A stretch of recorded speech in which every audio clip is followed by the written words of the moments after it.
So without any further delay, I'm excited to welcome our speaker, Michelle Griffis. She's a former writer for ctwine.com and has visited many of the wineries here in Connecticut. Michelle will take us for a virtual ride through Connecticut's wine country to learn about our state's 40 plus wineries. She's nicknamed by friends as the Nutmeg Nose. Michelle is an enthusiast of Connecticut's wineries and our wine guide today. She'll discuss award-winning wineries here in our state and also share dining options, which includes vineyards, on-site cafes, food trucks, bring your own picnic options, and with beautiful scenery, daily tastings, live music, Connecticut wineries make great destinations. So here is Michelle with our program, Connecticut Wineries with the Nutmeg Nose. So Michelle, I'm going to mute myself, go into the background, and turn it over to you. Well, thank you so much, Rick. Well, welcome everyone. I'm so glad you could join me today. I know it's a beautiful day, so thank you for taking an hour out of your day to spend it with me and Rick and talking about Connecticut wineries. This is actually my second time talking at the Greenwich Library. I was actually at the library 2 years ago in 2019, which was really exciting. So it's been wonderful to be invited back. Thank you, Rick. So without further ado, trying to get this to move forward. Let's see, maybe I need to, there we go. Sorry, technology, everybody. Okay, well, I'm glad you're all here. Usually at this time, I would ask how many of you have been to a winery in Connecticut. So I know Rick was talking about the raise your hand feature. If you haven't found it, that's no problem. I can kind of scroll through and see people if they want to raise their hands that way, whatever makes it easier. Because I have a feeling many of you have probably visited a winery before. So maybe some of this will be not so new to you, but we'll continue on. And it looks like I may have someone raising their hand okay, excellent. All right, well, like I said, welcome. And since you're at home or hopefully in a safe location, you may feel free to pour yourself a glass of wine while we talk about wineries or your favorite beverage. And all right, so we're going to discuss just a little bit more about me. Rick did a very nice job of doing an introduction, which really I appreciate. But I'm going to talk a little bit more about how I got involved with the wineries directly and actually speaking at the local libraries on the wineries. I'm going to talk about your trip to Connecticut wineries. For those of you who've been, you probably have your own tips you might want to add later, or hopefully some of my tips can be added to your list. We're going to also talk about events and clubs that are part of Connecticut wineries and how you can even get involved. We'll also discuss social media, what I call secret wineries, and of course, time for Q&A. All right, so a little bit about me. Well, as Rick said, I'm Michelle Griffis, and I had to recently rebrand my presentation. So I had a friend come up with the wonderful nickname for me of Nutmeg Nose, since it's the nutmeg state. And when you drink wine, a lot of times the thing they say to do is to put your nose right in the glass. So now I'm the Nutmeg Nose. And I wrote for the Connecticut Wine Trail about 5 years ago when I received an email from the Connecticut Wine Trail. It was their newsletter. And in the newsletter, they had a section that said, do you like wine? Do you like to write? And I'm a writer in my day job, which wasn't talking about wine. And I thought that sounds fantastic. So I sent in a sample, they accepted it. And for about 1.5 years, I had the great pleasure of writing about Connecticut Wine Trail wineries. Well, flash forward a few years after that wonderful experience, I was at my local library here in Rocky Hill. And the librarian saw my resume because I was having it looked at by a professional. And they said, you wrote for the Connecticut Wine Trail? And I said, yeah, I didn't think it was a big deal. But they said, isn't that interesting? Would you like to talk to our patrons about your experience?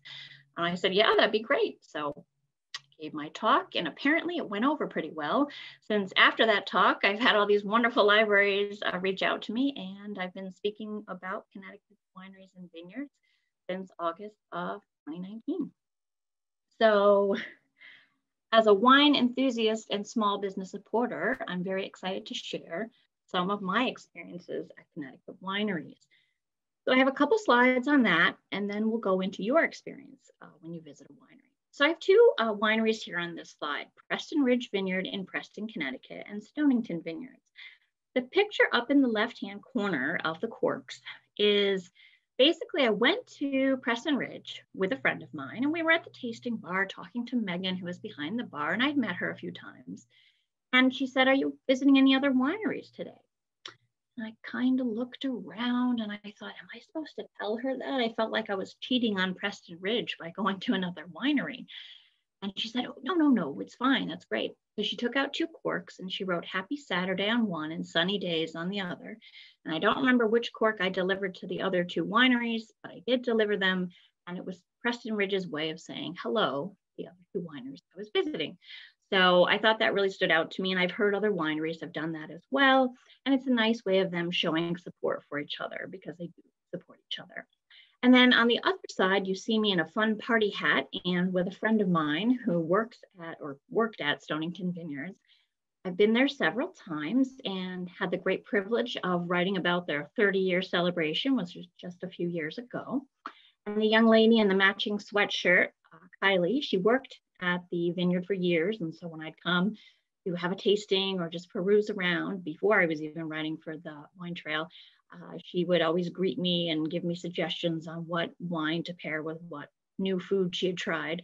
And she doesn't work there anymore. She went and got married and moved, but it was a great experience to go there. So just wanted to share that. So Paradise Hills Vineyard and Winery in Wallingford is quite a great place that I visited many times. It's like going to an Italian villa, but here in Connecticut. And they have a beautiful outside seating area. They have a nice indoor seating area. And particularly with the indoor seating area, there's a picture there with a glass that looks like I had too much to drink. I promise you I did not. I was there in the wintertime because they are open in the winter. And they had a little fireplace, going. And the gentleman behind the tasting bar was new to me. I had never had a tasting with him. And instead of taking the wine glass, and I don't know how I can do this without one, but if you take a wine glass and you hold it by the stem and you swirl it around, that's a way to aerate your wine. Well, he decided to be fancy and take the wine glass and roll it across the bar. And that was how he was aerating the wine. He did suggest that I don't try it at home, but it was really a cool way to experience the wine tasting. So my thought is, if you go to a winery and maybe you've had the wine before, when they're doing tastings that way again, be sure to take the opportunity with that, because you might get a whole new experience than you've had in the past. And then I like to talk about Walker Road Vineyard briefly. They're in Woodbury, Connecticut, and they're a very small vineyard, husband and wife owned. The time that I visited, they had 1 red and 1 white wine. I believe now they have a couple more wines they've added to their offerings, but they were so passionate and excited to talk about the history of the wines, the name of the wines, the wine labels, how they came up with everything. And I even got to go down and learn about pH balance and other things that have to do with winemaking that are a little over my head, but you could see how excited the gentleman there was to talk about his wine. So it may be small, but I definitely recommend, if you're in that area or if you're going to be in that area, to definitely check it out. So I have a couple more vineyards on this page here. I'll start in the top left corner. Sunset Meadow Vineyards in Goshen is a really beautiful property. They actually just expanded into Massachusetts. They have a property there as well. I've not been to the Massachusetts one, but just in case you're in Massachusetts and you see a Sunset Meadow Vineyard sign, you are not hallucinating. They do have a facility there. And I know during the time when everyone was quarantining at home, they did something really unique. On Friday nights, they would do, I don't think it was Zoom, I believe it was a Facebook Live. And there was 2, a gentleman named Chris and the woman's name is escaping me, but they obviously work at Sunset Meadow, and they would do a wine tasting at, I think they tell you ahead of time what wine. So if you happen to have their wine, and they would dress up, they called it like a tuxedo night. And another time they had a costume night. So each Friday was a little different, and they, encouraged people to send in questions and they'd answer them during the talk. So it's a very fun place. And I know they've been doing a lot of fun things since they started opening back up to everyone again. The next winery I'm mentioning is Aragoni Winery in Portland. Aragoni is not on the Connecticut Wine Trail, and I'll discuss that in a little further into the presentation, but they have a very fun place to visit, because not only is it where you can have a great wine tasting, they also have yoga in the vineyards. They have music. I think it's on Friday nights, especially in the summer. They have a heated seating area under like an awning. And then they also have an outside patio where you can sit and get your sunshine in. And on the inside of the facility, not only is the area for the wine tasting, they expanded it to have an inside seating area. And if you have any shopping to do at any time of the year, they have downstairs and upstairs all kinds of like fun signs and holiday decorations and things like that. So I always say, if you're going to be up in that area, and not only do you want to try some wine, but you want to do some, shopping for whatever occasion, head to Aragoni. They've also added one of those big Adirondack chairs. I know they have them, I think, on the tape, where you sit in them and you look really tiny, and this chair is really huge. And you can have a picture taken. And they also have a photo booth. So they've added a lot of fun elements to your visit at Aragoni. So definitely grab your friends and check them out. Shamarda Vineyards is in Clinton, so along the shoreline. And they're one of the few vineyards in Connecticut that has a restaurant attached. So when you go there, they don't recommend picnics because they want you to try their food. And I have. I'll talk about that on the road. But it's a beautiful property. They're known, at least to most of us. You see the fountain in the background there, and they have their red truck. So I can recommend that. I've had lots of wine in their tasting room, and it's been delicious. I'm not sure they're doing tastings, but I do know the restaurant is back open again. So with that being said, I think they may be doing tastings, so definitely check. Gouvet Vineyards in Wallingford is down the street from Paradise Hills. And they're the winery that I always tell everyone, if someone says to you, I'm looking for the vineyard that has the most beautiful sunsets, they're talking about Gouvet Vineyards. They're up on a hill, and if you're there in the evening, it's a beautiful place to sit because now they've expanded their outside patio as well as the grassy seatings by the vines, and enjoy your wine, bring a picnic, and see a sunset. My last slide is kind of an interesting comparison. To the sort of the right, the way I place them, Brignolle Vineyards in East Granby and Hawkridge Winery, they are very large properties. They're only a few years old. They're both family run. They are, if you walk into Brignolle, you go up these marble steps, go inside, and it's just all like beautiful and new on the inside. And they have an expansive outside area, as well as they have a special area that I think is upstairs for if you're holding a special event. Then you go down outside to these stairs, and there's lots and lots of picnic tables to sit on, and it's just gorgeous. They have food trucks a lot of the time, and they even have 2 tasting bars inside. The last time I was there was actually last summer. They weren't doing tastings at the bar, but you could obviously go and order your drink or your slushie and bring it out or over to your table. Hawkridge Winery is also the same way. No marble steps, but when you walk up, they have this beautiful wraparound porch. Then you walk inside, and it's like, I can't even describe how you feel like you're so small amongst this beautiful hardwood and the stairs that go up to a private room, and it's amazing. They have many different wines. Most of them have hawk in the title because they have a lot of hawks in the area, and that's how they came up with the name. And I definitely recommend checking them out. And then also, if you don't want to be indoors on a nice day, besides the wraparound porch, you go down the stairs and to the right of the property. If you go to an event and they have a big white tent up, well, they have one of those big white tents all year round. And they have heaters in the winter, and in the summer, I'm not sure if they have air conditioning fans or whatnot, but they have a tasting bar down there. So you can definitely sit out there as well. So everything's very socially distanced too, which works out very nicely during everything that's been going on. The vineyards to the left on the page, Saba Vineyard just opened last week, July 15th. So they're basically the most brand new winery that I'm aware of in the state of Connecticut.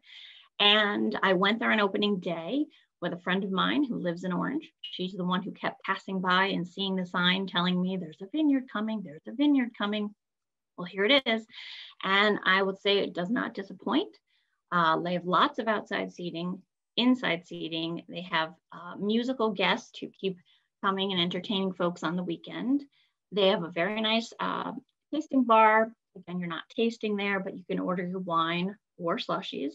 They also do have the option of ordering wine flights. You get 4 small pours of wine. You can pick, I think they only have 5 wines, so you get to pick 4, decide which one maybe you like of those, and then you can get yourself a glass. They also have well, I keep saying slushy because that's the term that's used, but they actually have a rosé. So if you want something that's more icy and has the rosé wine, you should try that. I haven't had that yet. I need to go back and try that. They were having charcuterie plates that you could order, but they always encourage people to bring their own snacks and picnics. And the other thing is, I want to say that they're so new, but they had swag. They had hats and shirts that you could buy with their logo and even blankets. However, their wine glasses were all just regular wine glasses. There was no Staff of Vineyard etched on them.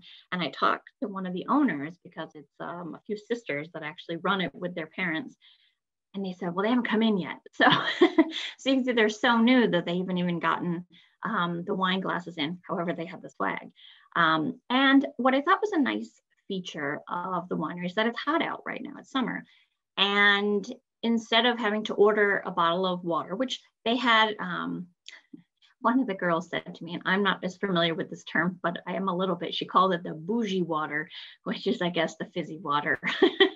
Is a little more fancy, but they had little, I'm trying to think of the word, little taps that you could go over to, and you could pour, you could press the button and get water into little cups that they had out. So you could get your own glasses of water for free along with your wine and your food. So that way you don't have to worry about having access to water while you're having your wine and food. So I thought that was a nice touch. And then Aquila's Nest Vineyard is in Sandy Hook. I think it may border Newtown. I think it kind of frequents, like on their website, it says Sandy Hook, but people will reference it being in Newtown. So I'm just letting you know, this is what I got from the website. However, I have been. They opened in October of last year.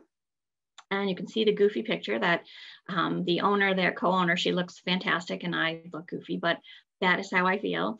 And she is delightful, Neviana. Her and her husband have been working on this vineyard for years. So when they finally opened in a pandemic, you would think, oh my goodness, what are they thinking? But they have had such a great fanfare and welcome in their community, and they've been hosting all kinds of events. I can't even list them all. You need to go to their website or check them out and find out what's going on. But when I went there, I had never met Neviana in person. I had obviously just communicated with her through Instagram. And when I came, she recognized me even with my mask on there, and was very kind, because you have to make reservations. And it's a very unique property. I can't say enough about it. I just say you need to go check it out, or at least check their websites. You know what I'm talking about. Neviana is actually a photographer, as well as obviously a winemaker. And her photography is all throughout the inside of the facility, and it's up on a hilltop, beautiful, great wine, great atmosphere. Definitely check it out. All right, so now I've given you some idea of some of the wineries I've been to, and I've been to more, and there are many, many more on top of that. So I'm sure you guys can think of the ones that you've heard of or visited. So let's go through as you plan your trip. So here's my little checklist. I first say do your research, and especially now with everything in the way the world is, you want to make sure you know what their protocols are and what they're doing with all the different ways the regulations keep changing. I know they're keeping as current as they can with that as well, and keeping us all safe. You want to make sure you know the hours that they're open, because not all the wineries are open all year, and not all of them are open during the week.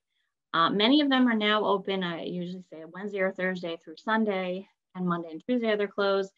There are some that are just open on weekends. So if you're interested in a particular winery, check ahead to find out when they're open.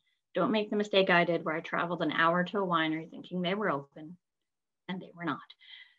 So I'm just passing that along to all of you. And then I say also for wines. Now, each winery may have some similar wines, because they grow similar grapes in Connecticut, but a lot of them do blends, and some of them import other grapes. So if you're in particular looking for a certain kind of wine, you may want to check that ahead as well. Now I say pack your mask. Again, a lot of times, I think if you're fully vaccinated, you don't have to wear one, but because the fluctuation of rules keep changing and we're all trying to keep safe, I say just pack one in your bag or in your car and just have it with you in case. Now I'm going to say remember your passport, but that's changing. So we'll talk about that on another slide. So we're talking about drinking. Then we're talking about driving. Ooh, not a good mix. So make sure you have a designated driver or call a Lyft or an Uber, but make sure you're, planning ahead and being smart about your trip. Now I say wear comfy clothes. I know that seems sort of inherent, but not only are you drinking wine, you might be walking around the property. And many of them, while they could have some paved areas, and obviously the inside of the facilities are paved, the grounds are beautiful and they're usually grassy or have some dirt, and you want to have even, footwear so that you're not going to trip or fall, and you want to peruse around. So just keep that in mind as well. Now I say bring snacks and water and check with the wineries first. You don't have to call them, but you might go on their site. Most of them encourage picnics, but like with Chamard having their own restaurant, they really prefer you buy food from them. So that's the kind of thing I'm talking about. And some of the wineries, since they sell water, they don't want you to bring water in, but that seems a little flex. So my thought is carry water, put it in your car.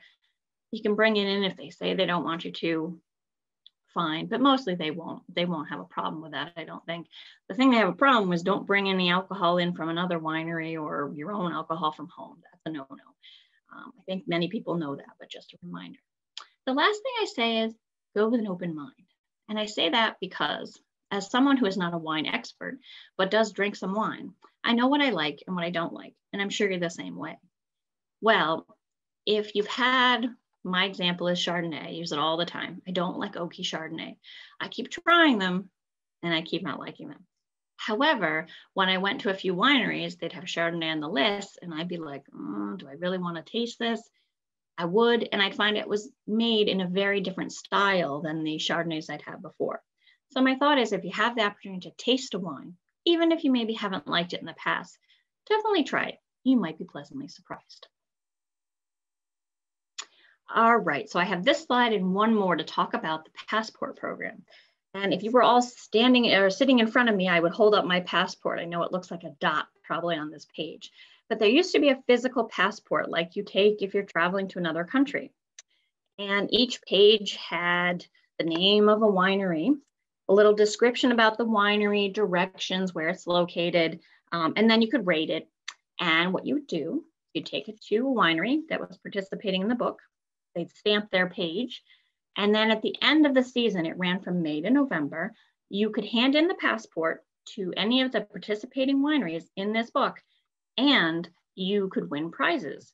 There were prizes like a limo trip to wineries and getting bottles of wine from the different wineries in Connecticut. And they even had a grand prize, I think it was 2 years ago, was a trip for 2 to Spain. So it depends on how many winery stamps that you got. I think there was a minimum and a maximum, and it was a really great way to get people involved. Also, on the Connecticut Wine Trails webpage, there are 25 wineries. This book contains over 40, which means that there are more wineries in Connecticut wine country than on the Connecticut Wine Trail. We're going to talk about that in just a minute. But this passport, when the pandemic hit, obviously they stopped printing them for safety reasons, and they quickly tried to have an app active. And I put it on my phone, but I never really used it. It just didn't occur to me, I guess. And I heard that there were some glitches with it. And I completely could understand that. Who could come up with an app in like a few months? I don't even know how that would be possible. And so, just to let you know, this is on the Connecticut Wine Trails website. They have a section that you click on, Passport to Connecticut Farm Wineries, which was this program here. And they're basically letting us know that it's going to be coming in summer 2021, which I know we're in now. And this has been up there for a month or two. So I think they're still working on it. And I don't know when they're going to announce it being active. So still go visit wineries, even though you can't get your passport stamped. I have a feeling if they don't actually have it active this year, maybe they'll get it fixed for next year. Or if they do get it started, they might change the rules around a little bit. Usually, like I said, it's May to November to get your stamps. Maybe they'll do something like August to February, or who knows. So if you're interested in the program, definitely check back to the CT Wine Trails website, which I will mention at the end here again, to see their updates. That's what I keep doing. Okay, so when you're at a winery, I always tell everyone there's a few things that I find are important to visit, especially if it's your first time. Now, I say the tasting room, and because of things the way they are, you aren't really going up for a tasting.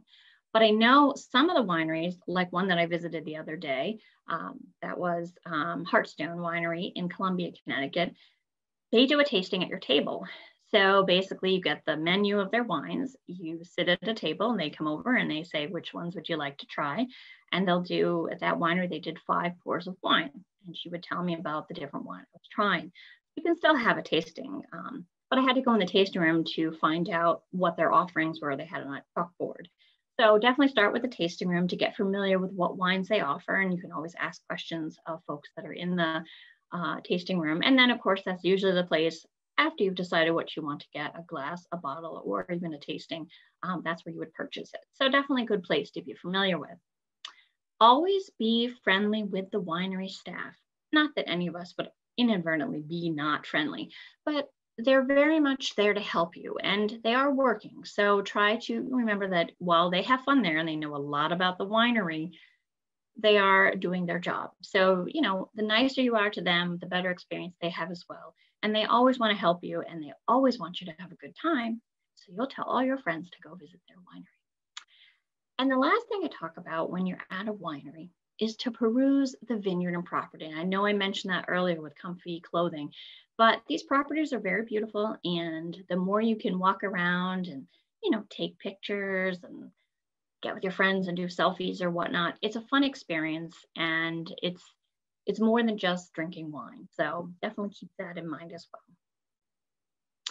So a lot of wineries have had events, and I know a lot of them are bringing back events. So here are a few pictures from some events that I have been to. Stonington Vineyards, as I said, I covered their 30-year anniversary a few years back, and they have a kickoff to summer every year and a harvest festival in the fall, which is a lot of fun. I used to attend dinners at Chamard Vineyards in Clinton, and they were wonderful because I like to drink my wine, I like to eat my food, but if someone asked me what pairs with what, I would be in trouble. So they take the guesswork out of it for you by having these dinners where they pair local beef, local pork with the wine at the winery. So definitely look for those in the future at Chamard. I haven't seen any listed yet. It doesn't mean they won't be doing them in the future. Saltwater Farm Vineyard, I went to an event a couple of years ago on Memorial Day where they had this duo called the Chews, and they were singing along and playing music, and they had some oysters, and it was a really good time. A lot of wineries are having live music on the weekends or on special occasions, so definitely look for that, as a lot of them are offering that. I don't have a picture and I haven't done it yet, but a lot of the wineries, as I've said, are offering yoga in the vineyard. So if you like to exercise and then get a glass of wine, something to think about. And then in the bottom corner here, I have a picture from a really cool event I went to about 3 or 4 years ago at Preston Ridge Vineyard. It was a s'mores and wine tasting. I had never seen that anywhere else. And I'm not sure if they're offering it again, but I know it was a really great time. So I'm letting people know about it. So in case in the summertime you're going to be near Preston Ridge or you want to check ahead and see if they're offering it, it's one neat event that I would recommend. So wine clubs, well, I'm excited because you're the first group to hear that I found out, besides Stonington Vineyards and Jonathan Edwards, Priam Vineyards in Colchester has a wine club as well. And the way I found that out was through their Instagram. And I posted up in the top corner, it says, "We love our wine club members. Ask how you can join." So I need to find out. I did go to their website, and Priam Vineyards does talk a little bit more in detail. But my thought is, if you've been to Priam or you're interested in going to Priam, you can go to their website and you can learn more about their club. So I'll let you do that research that way. I'm a member of the Cellar Society, so I can quickly tell you that their club was the easiest one to join. I bought 1 case of wine, 1 time, and I was in. And then after that 1 case of wine, I've been able to get, I believe it's a glass of wine for me and a friend, or it's a tasting for me and a friend, depends on what they've changed their statutes to. I haven't been there in a while, but they know me, so I normally just get a glass of wine. But they also have discounts on tickets. They used to have free tickets, but with everything going on, it's now discounts, which I can completely understand and do appreciate. And then you also get to know about events a little farther ahead in time. So it's definitely worthwhile if you like the wine and you know about their events and want to join. Jonathan Edwards has 2 wine clubs, one if you like red wine and one if you want to try all their wines. And you basically pay for wine every, I guess you get 3 bottles 4 times a year. And the other one I think is 4 bottles 3 times a year. And I don't know if I have that right or not, but one is only you get reds and the other one is you get a red, white, combination pack. And I know I was in the club for a little while, but got a little too out of my price range just for the time. But I think it's probably a very good way to go if you like their wines, because they have very nice wines.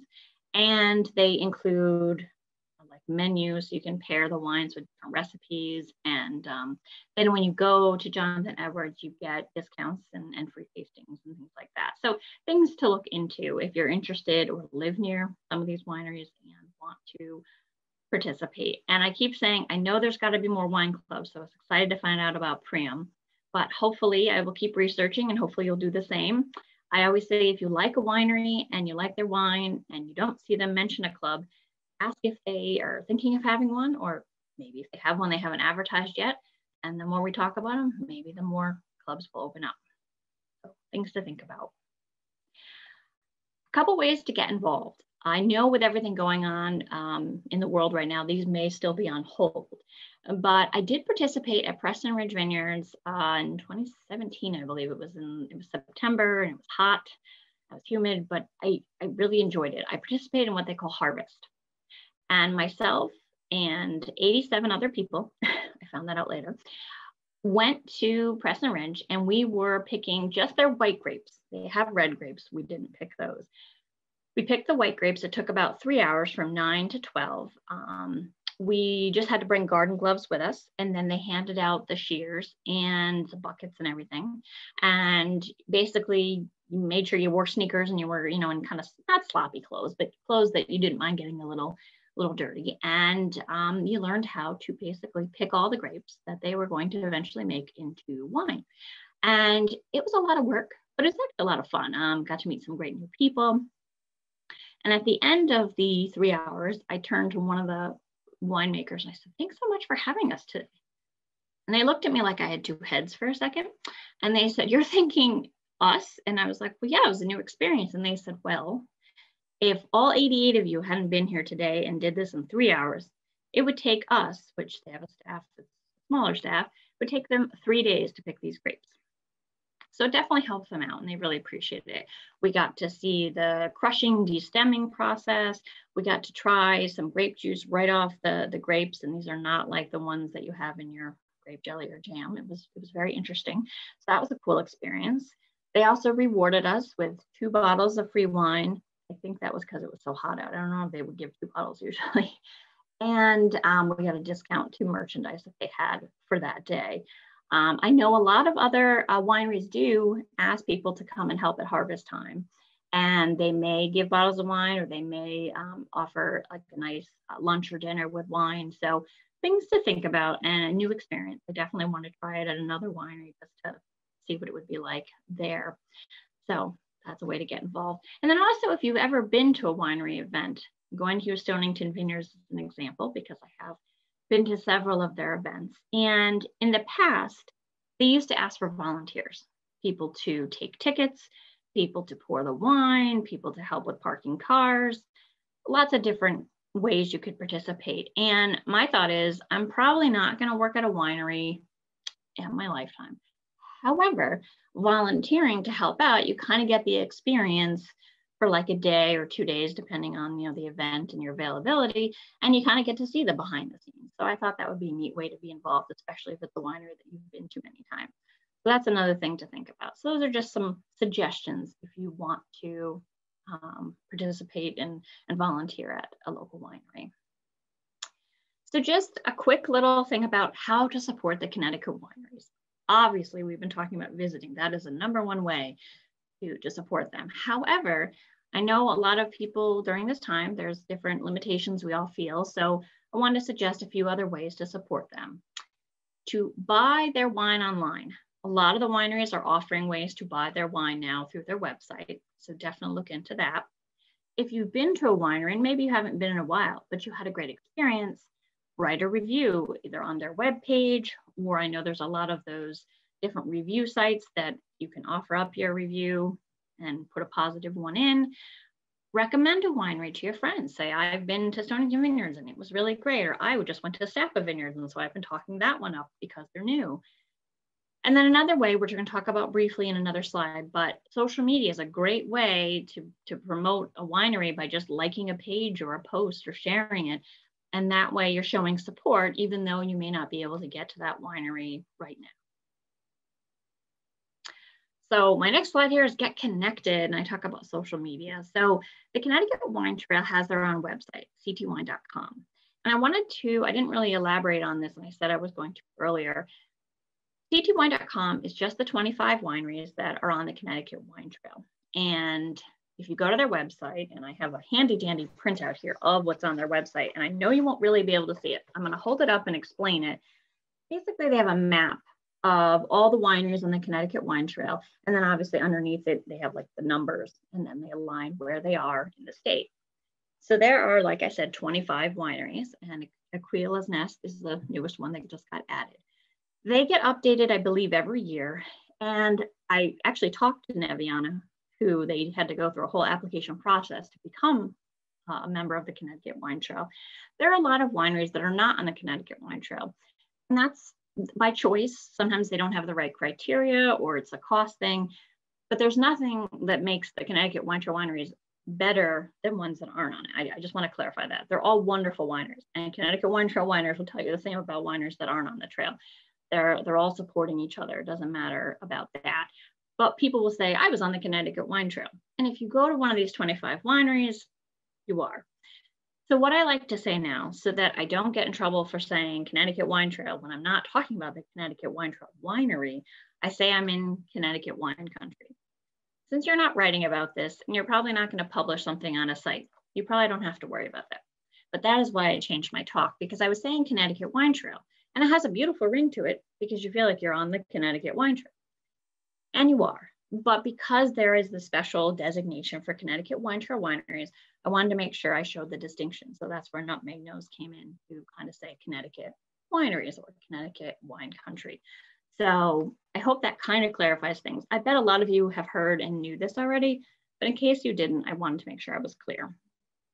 So besides the Connecticut Wine Trail's website, which in fact has a link to the Passport to Connecticut Farm Wineries and the Connecticut Farm Wine Development Council. So you can find a lot of the other wineries that are not on the trail through their site.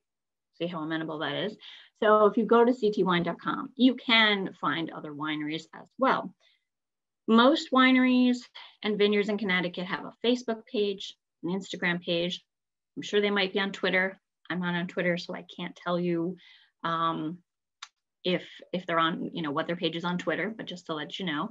Another great way to find out about your wineries is to go to their web pages and sign up for their newsletters so they can send you directly what's going on at their vineyard or winery. And then, like I've said before, you can learn about events before others, details in real time because they're being updated in social media quicker than maybe a website. And also in the past, the Connecticut Wine Trail has done a thing where you can win prizes by taking photos at Connecticut Wine Trail winery. So good to know the distinction. And then posting that picture with a particular hashtag they mentioned, and they would pick certain pictures as winners. And those folks would win a gift certificate to redeem at any of the Connecticut Wine Trail wineries. So something to think about for all those pictures that we take when we go to places like wineries. So these are my secret wineries that I was talking about, and there are more. I'm learning all the time. Why I call them a secret is because they're not on the Connecticut Wine Trail, and in the past, they have not participated in the Connecticut Passport Program. However, since I don't know when the Passport Program will be out, who knows if they may appear on there in the future, and then this will be all a sham. No, I'm just kidding.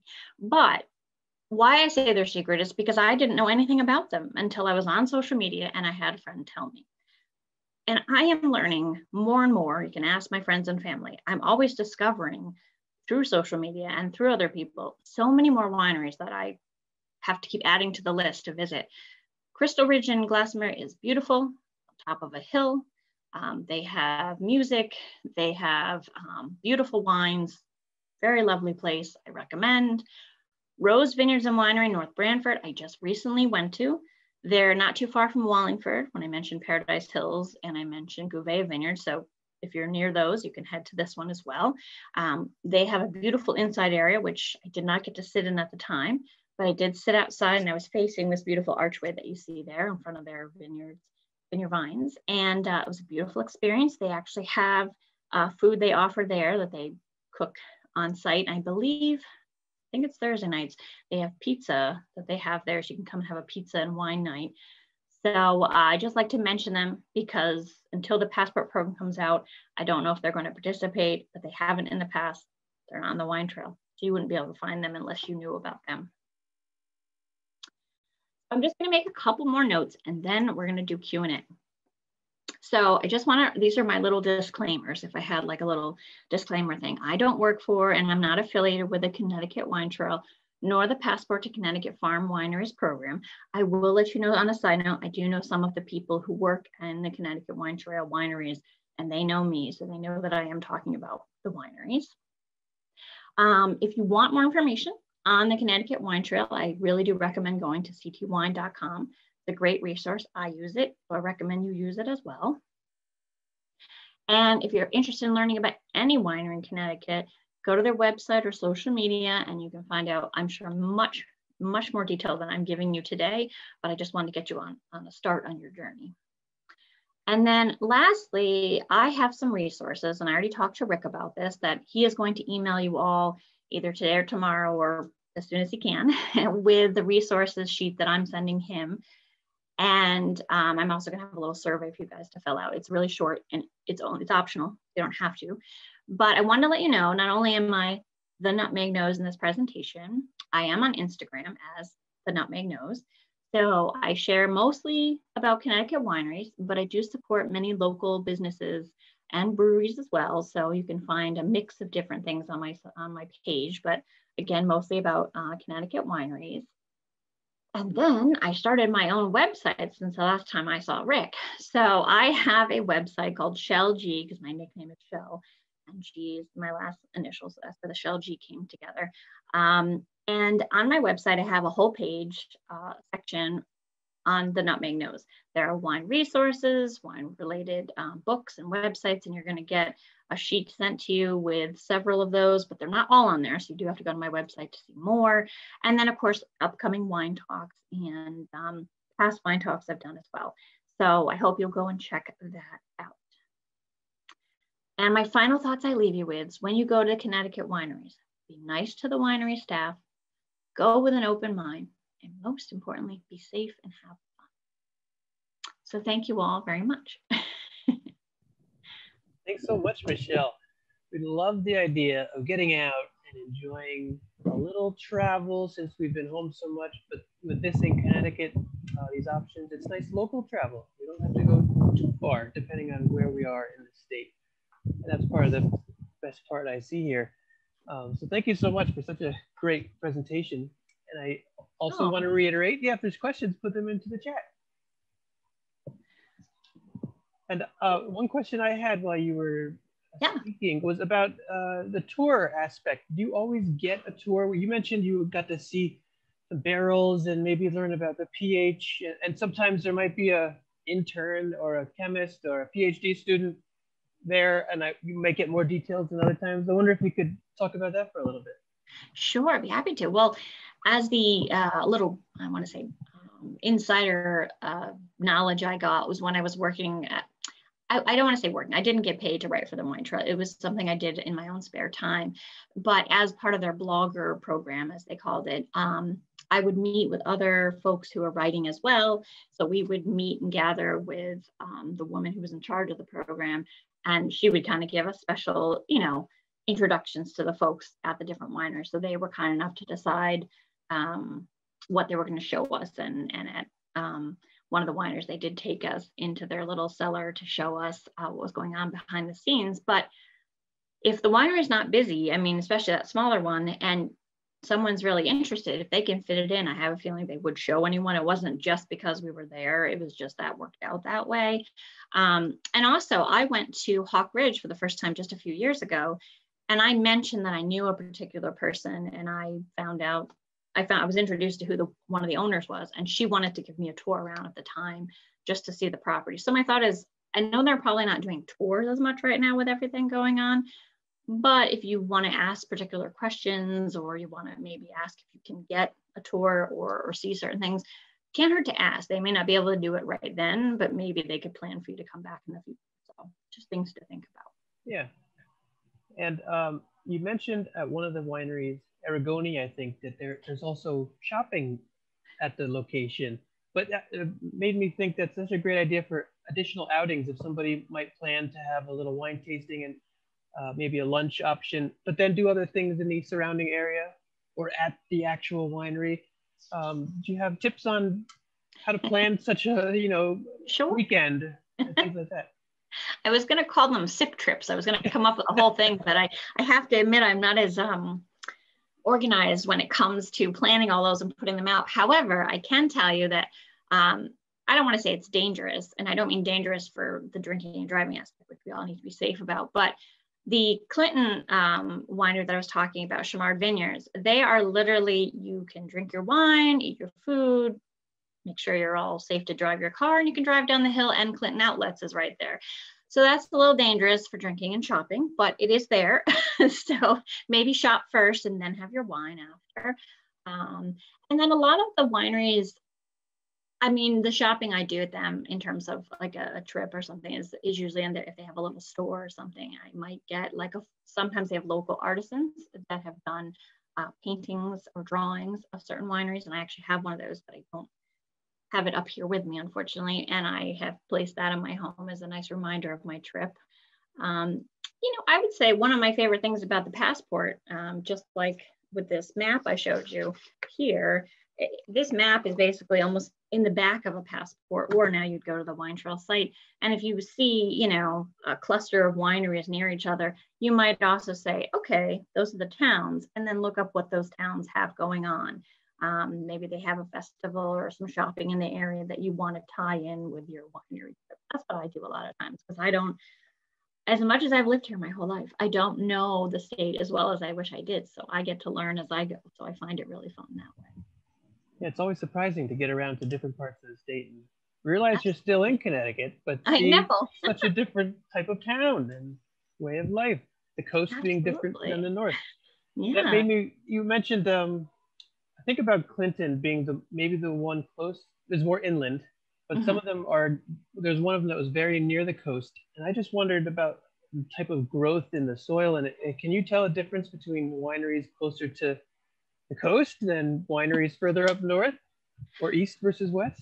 I wish that I was that much of an expert when it comes to all of that, but I can tell you what I do know. And the fact is, actually, not yesterday, I'm sorry, today's Saturday.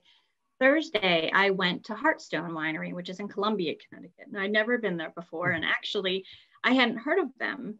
They're not on the wine trail. And since we haven't had the passport in so long, they were actually part of the passport program, but somehow I must have missed them. So it was new to me. And it was very quiet on a Thursday. And one of the owners, she was running, everything on Thursday. So she had time. And when she was giving me wine to taste, not only was she giving me a history of, their wine, we were talking about the passport program and the grapes and some of the questions I get asked during this talk. And one of the things I said to her was, because they have a Cayuga White. And I said, people tend to ask me, what is the most popular grape in Connecticut? And I would always say Cayuga, but I said, it's a New York grape. Well, I just learned that I've kind of been misleading all of you, and I didn't mean to be. It is from New York, but it was developed at Cornell, which I know is in upstate New York. And I'm not sure when they say developed, how that comes about, but they developed the grape there. And then it's a great grape to grow in Connecticut because of the soil and the colder climate. So that's what I was told. And so a lot of the wineries have a Cayuga White, or maybe they name it something else, but if you see the grapes in the blend or in the wine, it's Cayuga. And the reason why is because it's a very hardy grape and can grow well in Connecticut climate. I know a lot of wineries, I'll pick on Jonathan Edwards because they're a larger winery. They import a lot of grapes from, they have vineyards out in California as well. And they import some of those grapes in through their blend, or they actually have wines that will say a Napa Cabernet or I don't know if it's Sonoma Cabernet. So you'll know where you're getting things from. And if a winery has a state listed next to the name of the wine, it means that wine was actually grown on site. So that might help people to start getting familiar with what grapes some of the wineries grow here in Connecticut and what's more prevalent. So maybe that answers some of your question. Yeah. There's so much to know. And there is, and that's why people go to school for it. Seriously, right. I mean, it's amazing. I'm in awe. And have you seen that some of these wineries are larger working farms with other things they're growing, vegetables, flowers, and maybe live animals and things like that? Well, I'd say for live animals, if you go to Paradise Hills, she has chickens running around. Not all the time. So if you're afraid of chickens, don't worry, they're not always there. But I'm not afraid of chickens, but they don't actually try to bother the people. They just kind of wander around. But a lot of the one I was there on Thursday, she had a dog that they have. Is very sweet. He just wants food that's dropped on the ground. He doesn't want to bother anyone, which is fine. But in terms of when you say farm and growing, I know that Heartstone that I went to the other day, they're Heartstone Farm and Winery, and they grow blueberries and other types of fruit, and they blend that in some of their wines. So that's one thing to think about. And I know there's several wineries, and they're probably some of the ones I haven't been to yet because I keep hearing wonderful things, and it makes me go, gotta go. A lot in the upper western hills of Connecticut, a lot of them are more working farms and do grow other types of produce, grapes and other types of things, as well as the grapes that you grow and make into wine. So that's something to think about. And a lot of them will mention, I mean, a lot of them have the name farm in their name, and that also helps to understand, that they on their website will list what kind of strawberries or what you can go picking there, as well as times when they're, having wine grapes ready for you. So yeah, definitely a lot of options. So definitely check that out if that's something you're interested in, because it kind of makes it a family type thing too, as well as just drinking wine. That's great. And I love the idea of tasting all of the wines if you can, meaning like, that you don't like a certain type, but try it from here. It might taste a little different. I think you gave the example of a Chardonnay you typically don't prefer, but let's see how they produce it and see if it's maybe acceptable to my palate. Right, because people always say to me, which wineries, would you recommend, have better wines than others? And I always say I can't. And I don't mean to say I can't because I'm trying to hide a secret. I don't know what your palate is compared to mine. So I might love something that you don't like and vice versa. So I would say, if you know your palate, or if you've never had any wine before and you want to just start trying wine, I think the Connecticut Wineries are a great way to go because they're very accessible to you and they want to tell you more about wines. You can learn more about what you like in Connecticut and then expand your palate out, afterwards in the world. Yeah. And if anybody has any other questions, please put them in the chat or use that raise hand feature you might see on your screen. And I do want to remind everyone that I will email out a document that Michelle's put together. And you'll have that, look for that coming your way. If you don't think you've received that, certainly contact me and I will be able to follow up with you directly. And Michelle, will your contact information be included? If somebody wants to reach out to you? In the email I sent you, I have the email address in there. So the attachment will be there for you to send on, and then I'll have you copy and paste if that's easy. Because I apologize to Rick and I apologize to all of you. I usually hand out a nice, beautiful designed sheet when I have the talks in person, but the person who designed it for me, I don't have contact with her any longer. So I don't have the ability to make a pretty sheet. But before, if I don't know if there's any other questions, but I did forget to mention it's on the sheet, but since if you're technically thinking about it, we're in the library, okay? So I have 2 books to recommend, and I think I may have recommended these last time, I don't remember, but one is called Wine for Normal People. And I recommend it because not only does she have a book, she's a sommelier, her name is Elizabeth Schneider, but she has a podcast. So if you're not really maybe wanting a book, but you want to learn more about wine, she doesn't specify in Connecticut wine, it's wine all over the United States and Europe and all over actually, Australia as well. She is a sommelier and her husband is the normal person in the podcast. And so she basically tailors all of her knowledge on wines and how to taste them and what goes into them in a way that, as the tagline is, it's a guide for real people who like wine, but not the snobbery that goes with it. So it makes you feel more at ease to understand and learn about wine. So I really enjoy that. And the one other book I recommend is called Wine Folly, and it will be on the list. And it is by Madeline Pouquet and Justin Hammock, and it's the essential guide to wine. And the reason why they call it that is because, let's see, I'm trying to find a wine that we've heard of, because there's a lot that I have not heard of. And goodness, well, they have things like vegetable pairing and cheese pairing. And then they go into, all right, I'll pick this one. It's a fun name for me to say. Now, I know you can't see it, I'm just holding it up for a prop, but Gewürztraminer. And what it does is it'll have all the different types of flavors in it, and they give all the information about it so that you want to know what to pair it with and what flavor notes you're supposed to get and all the things I can't tell all of you because I wouldn't know what I was talking about.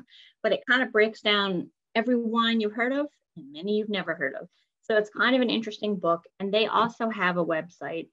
And they have another book that came out, which is also called Wine Folly, but it's much bigger and it's hardcover and it's very fancy.